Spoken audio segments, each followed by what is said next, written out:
Upwork বা fibre থেকে হাজার হাজার টাকা আয় করেও অনেক ফ্রিল্যান্সার মাস শেষে কপর্দক শূন্য হয়ে যায়। কিন্তু কেন?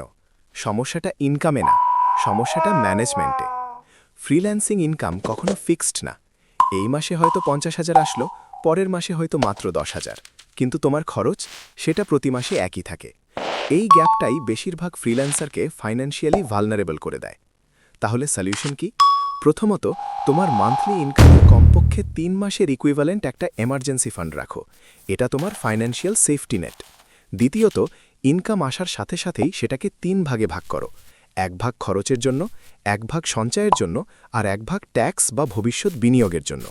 তৃতীয়ত, ভালো মাসের ইনকাম দিয়ে কখনো লাইফস্টাইল আপগ্রেড করো না। সেই টাকাটা ডিপিএস বা সেভিংস অ্যাকাউন্টে রাখো, যেটা খারাপ মাসে কাজে আসবে। ফ্রিল্যান্সার হিসেবে তুমি কত আয় করছো সেটা বড় কথা না, কতটুকু ধরে রাখতে পারছো সেটাই আসল সাফল্য।